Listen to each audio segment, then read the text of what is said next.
Good morning, everybody. Today we have with us Mr. Sachin Lawande, who is now an awardee for Kashinath Damodar Naik Pride of Goa Award. And this function is being held this evening, where he will be conferred the same award. And today we have with him right in this studio. And I would urge everyone to derive the maximum benefit with his interaction. So how I will quickly define a little bit, and then Sachin will take over.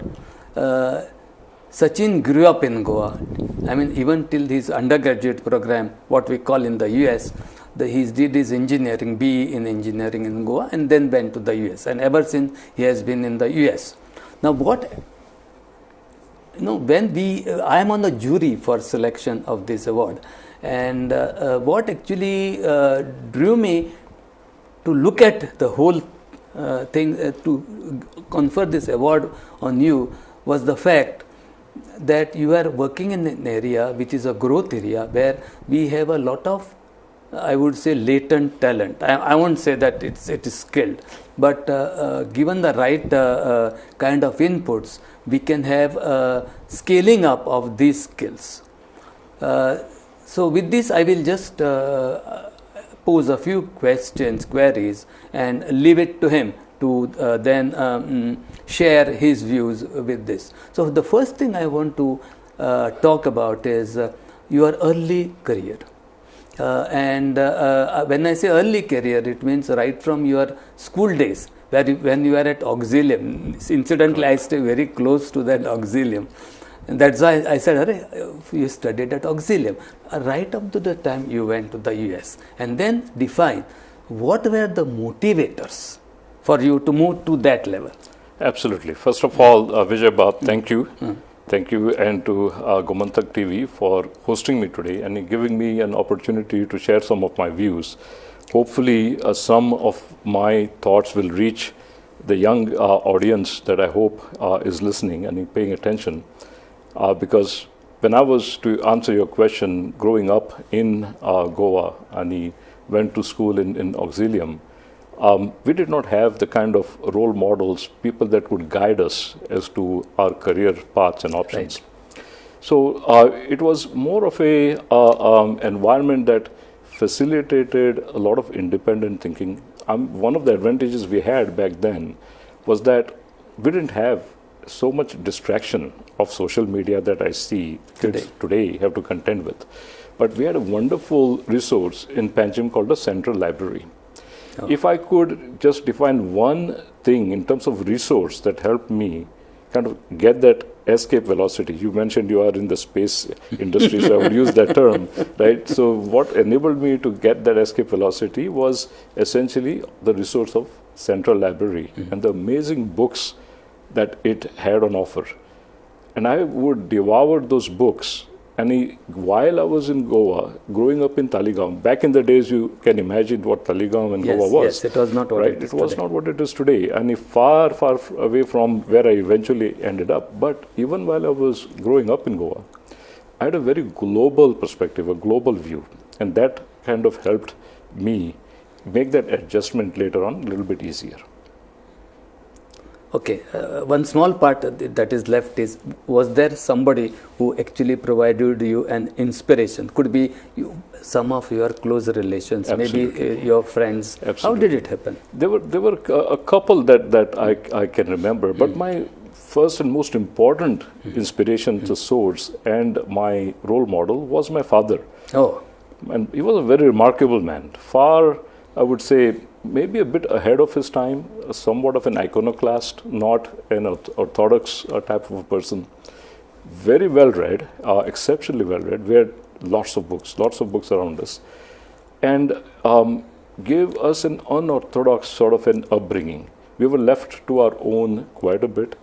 Lots of discussions around dinner table about world affairs, debating communism, atheism, right? So growing up, I was an avowed atheist, not so anymore, but things have changed.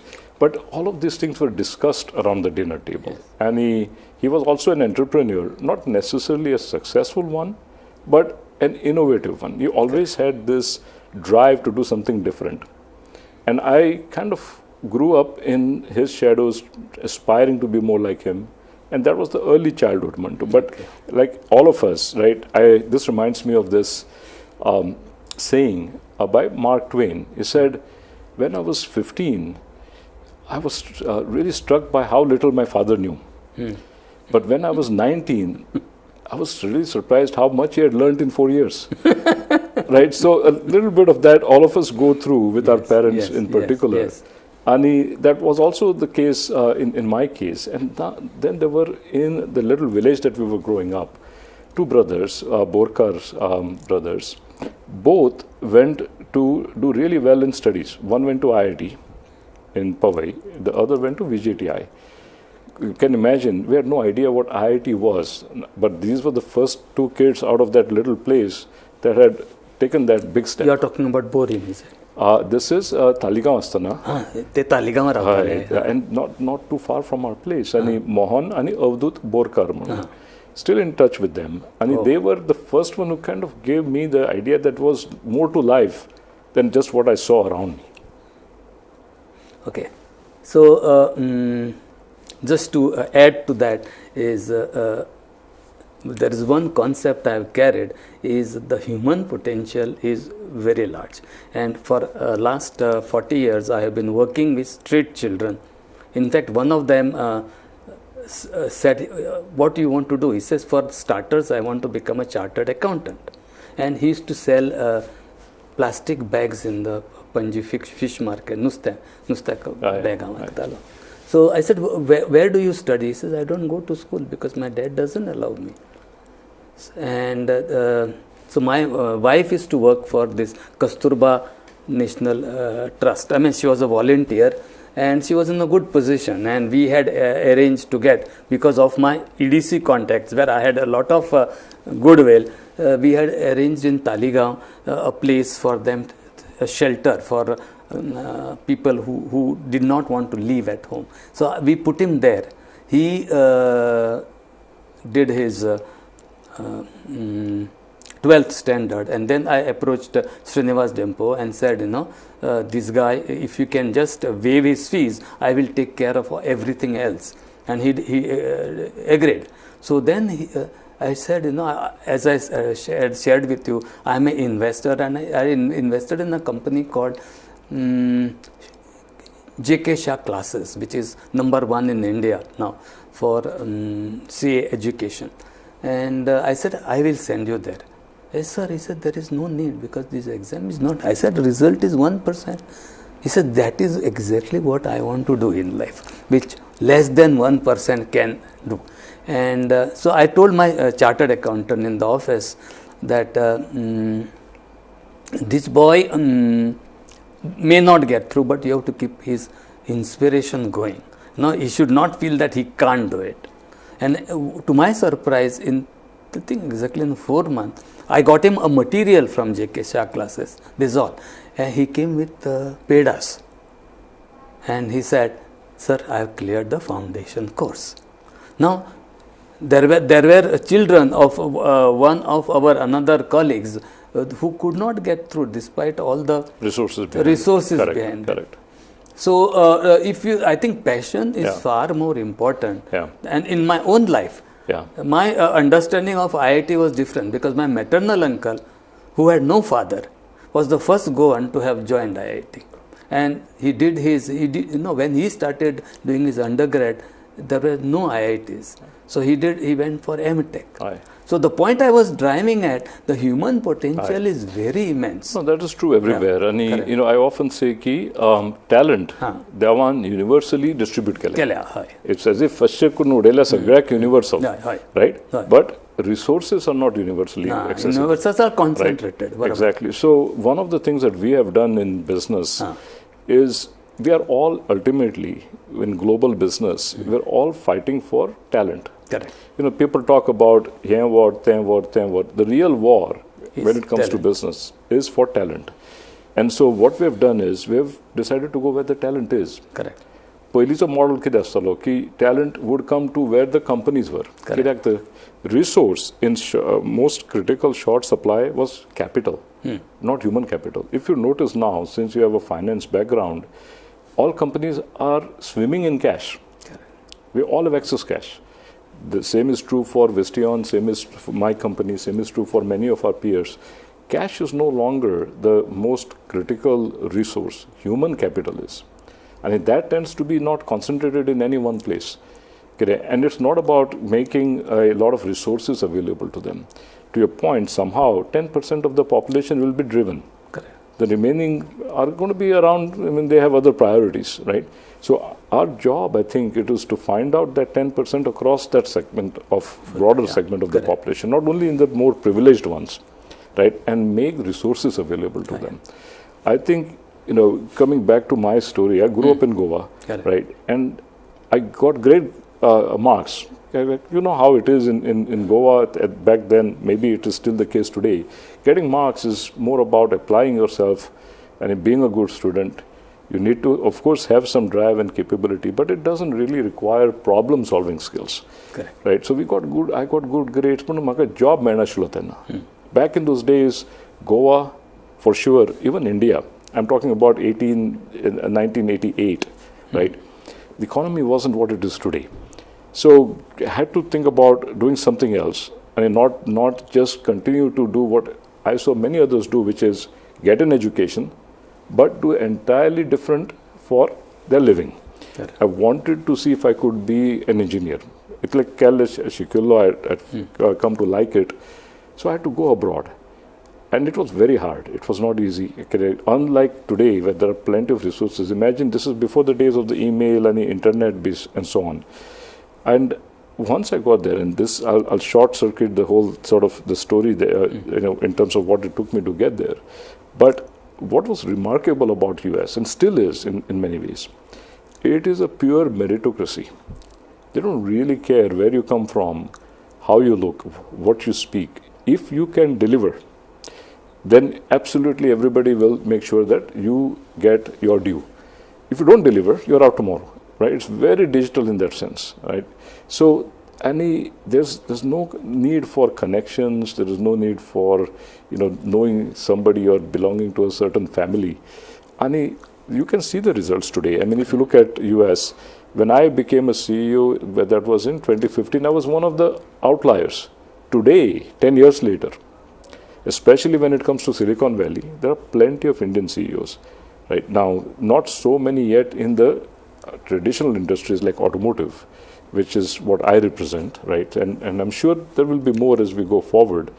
And even India will come up as an automotive market in of itself. But coming back to then Goa, right? I started an office here. We now employ 120 young fresh graduates, maybe 1 or 2 years of experience. And my experience has been that they have been remarkably good compared to many other parts of India. So again, proving the point that it's not like Goa has lack of talent, but there has been no initiative, right? And hopefully we will get something going here. Okay, that's nice. I'm aware you have more than one centers, whatever kind of software centers or whatever. Correct. They do different things. Correct. In Chennai, Bangalore, Pune. Recently I read about your Calcutta venture. Correct. So, are you planning to do some kind of a collaborative exercise with the educational institution that even before they join you, they get prepared? Because what are the core skills required first to come to, let us say, we'll take a Goa center of yours, the core skills and coding skills or any other skills. Aye. And do we have them in abundance here? Or if not, can we do something? Because today I am well connected with the business environment, Goa Management Association, then we have CII, we have Goa Chamber of Commerce and Industry.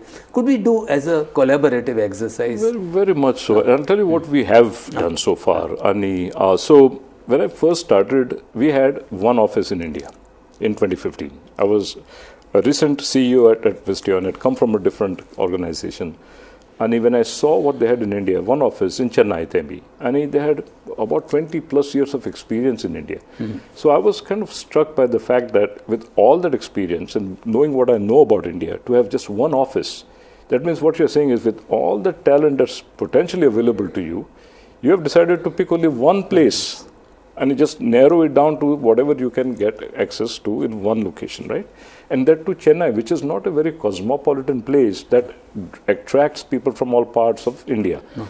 So that was kind of an odd thing that I noticed. So I decided to change that. So started to open more offices with the philosophy that I should have a couple of like tier 1 city offices, but the vast majority should be tier 2 and then tier 3. Again, going back to the point about going to where the talent is, right?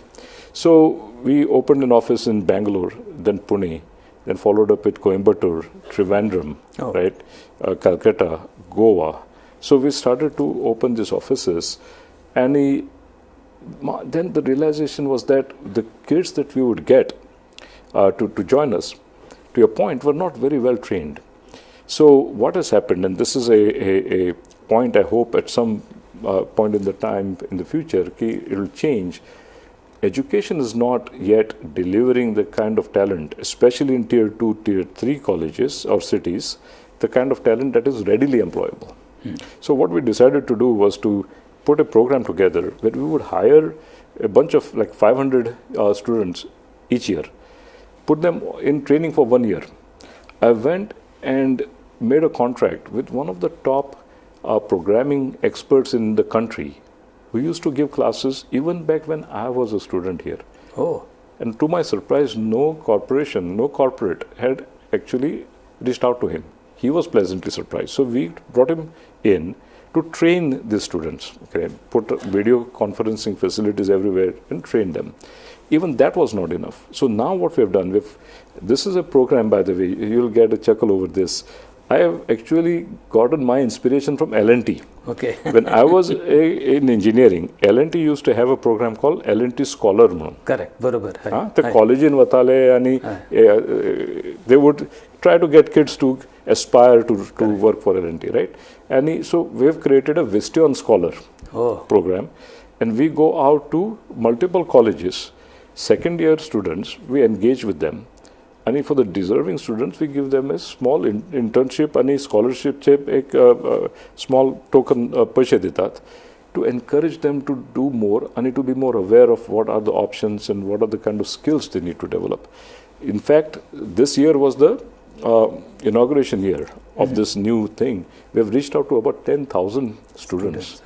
And they're showing a great amount of interest. So something like this in Goa, we have also started to do. Now, Goa generates about 1,000 engineers. And the biggest need are engineers, mostly electrical software, electronics software. We produce about 1,000. And yet, a lot of these are not as well trained. So we can certainly engage with colleges more. We'd be happy to do so and drive more sort of training and mentoring. I think some of this should even begin in high school. What I see over there, like with my kids, it starts in high school. And that's when they start to learn some of these things. In college, it only gets amplified. We can also do the same here. Very nice. I think now the period that is left is, what do you see going ahead? Now, so I think in terms of industry, so let me just share with you the space I work in. So work specifically in automotive, but mobility is the broader industry, not specifically restricted to four-wheeler cars, two-wheelers as commercial vehicles. Now it will also involve some level of aviation. But mobility it's a huge industry, right? It impacts, I would say, about 4 to 5% of the world's GDP. Yes. So in that sense, it's a huge generator of jobs, and there's no advanced economy that does not have a foundation of mobility and automotive as a bedrock of its industry. Now, if you look at the global car manufacturing industry, 90 million cars get built roughly each year, of which India, with all of the advances we have made, is only 4 million.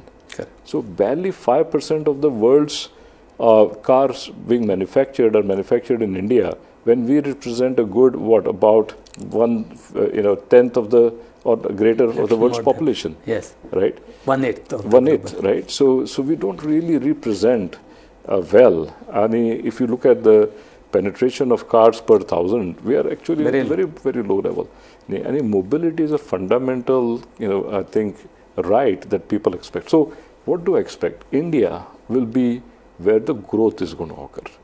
A big part of the reason why I'm here on this trip was to meet with some government officials in Delhi. We are actually doing one joint venture with a Chinese company in Tirupati, bringing some core technologies here. We're opening a second plant in Pune. We have one plant in Chennai, so opening a second one. So next year we'll make about 500 crores investment in India for 2026. One of the bigger investments that we are making.